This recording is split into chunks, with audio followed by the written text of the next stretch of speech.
Earlier today I made this Atlatl. It took me about an hour with some hand tools and a piece of mulberry. I used a hatchet to rough it out. This is the natural curve in it, by the way. I did not put that curve in with heat or anything. And after roughing it out with a hatchet, I used the rasp, wood rasp.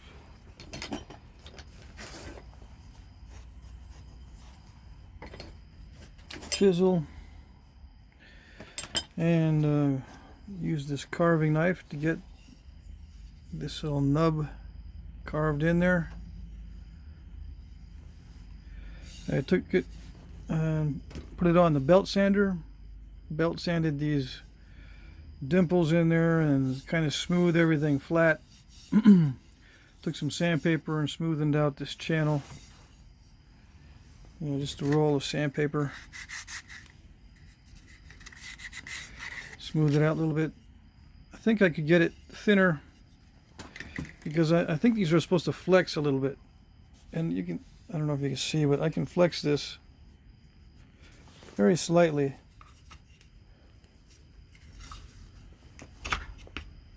But I think there's supposed to be a good amount of flex. We'll see.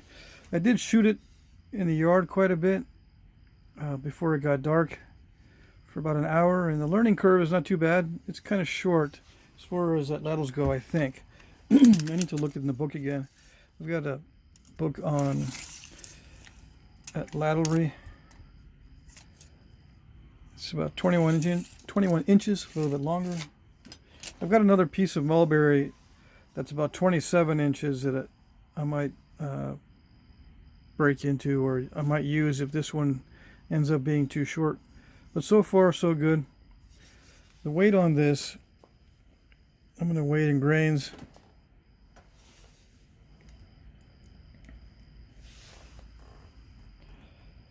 $1440, 1440.8. Okay, which is about 200 grains lighter than the dart plus the tip. Okay, let's see, let me weigh this again. 347.7 for this, and the dart that it goes with, the dart shaft.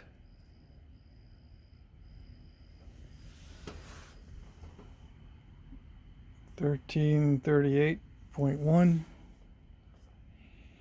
Okay, you add those two together, that's 1600 grains, something like that, or more. So it's heavier than the Atlatl, okay? Which I think is about right. I don't know if the Atlatl is supposed to be heavier than the dart, but I don't think it is. Anyway, when I shave this down, because I am going to shave down the Atlatl, especially up here, it feels a little bit top heavy. I'm going to take some more material off of this side here, and maybe more off the middle, and leave this thicker down here, but shave some off the middle so that I can get some good flex. I don't really need this channel this far down. This channel can start about here, so I can still shave some material off the top and off the bottom, but especially right here on the sides, or on this back side, to make it lighter, because it does feel like it's a little bit top heavy. The Atlatls I made before were more of an eastern woodland style with just a large dowel instead of a flat stick like this. I used a dowel, I think it was 3/8, with a piece of bone lashed onto the end. Okay, but this is more like a Southwest style Atlatl, and I'm going to make some exact duplicates, don't worry. But for now, for this experiment, I've got this made, which is working pretty good. These darts are flying pretty good. I've got 3 of them straightened out fairly well. Let's see.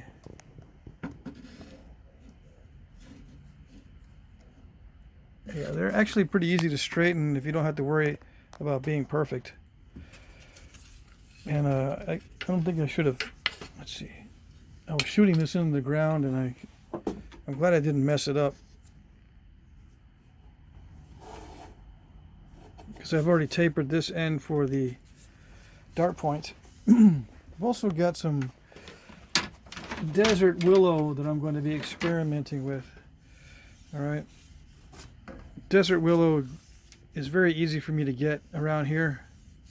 It's very, very flexible, sometimes too flexible, and it's got a lot of branches, so it may not work as well as the reed, but I'm going to try it anyway. This particular piece is shorter than the reed, so I'll have to have a large foreshaft mounted to this, and I'm going to have to shave this down to match the spine weight of the reed. But I'm going to add that to the experiment, I think. We'll see. The weight of the... I think I already did the weight of the dart. Let's do the length.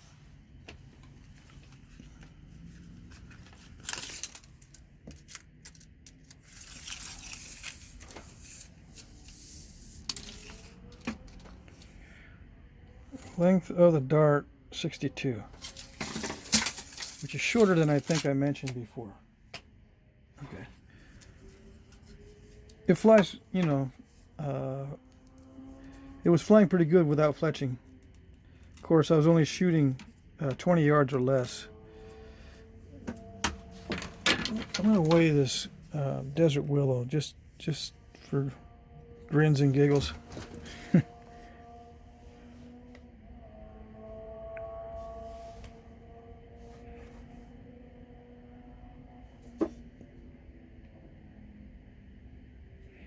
That's too much.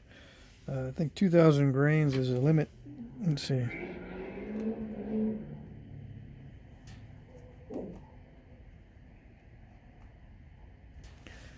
Ounces. Yeah, it's too heavy for the grain scale. So it's over 2,000 grains, so I'll have to shave it down, which is what I was going to do anyway. I'll sand it down smoother. I just took the bark off and did some preliminary straightening.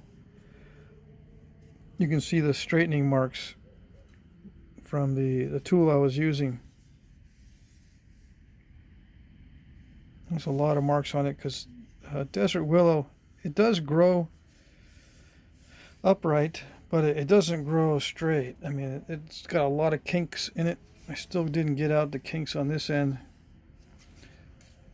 but it feels like it'll work. Okay. So I think that's it for this update.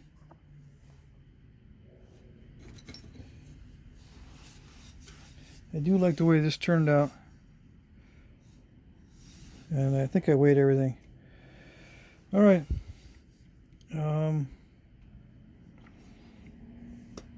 The real ones, a lot of the real ones made around here are made with oak and not mulberry. So I've got some oak that's local, but I'm also going to get some oak from the hardware store and see how that compares. I'm pretty sure that it'll be about the same. I think red oak is actually a very good material for making these kind of things, for the foreshafts too. So I think that if I can remember, I'm going to buy some red oak at the hardware store and start making these things out of hardware store material instead of relying on instead of finding random pieces of random wood and stuff. I'll look for stuff that you guys can buy at the hardware store. Okay, I forgot to mention that after I shave this down enough to get some good flex to it and remove some weight from the end here, it's going to be very, very light. So to compensate for that, I'm going to add some 1 or 2 or however many Atlatl weights onto this, onto the back, strap it on, you know, with sinew. These are aquarium stones. I got a bunch of aquarium stones. This is just one batch. They were all this color. You get about, I don't know, 20 or 30 in a batch, and you can pick out some nice flat ones I also bought a fancier set that has nice quartzite stones. I just can't find it right now, but you know what I mean. There's quartz and agates. Sometimes you can buy a very nice set of stones, and then you pick through and you can find these perfect size, flat on one side stones for your Atlatl. Okay, so I'm going to mount this on there probably. Now I am curious about how much these weigh too. Let's see. Oops. I'm going to measure these in grains, or weigh these in grains. Okay, this one looks a pretty good size here.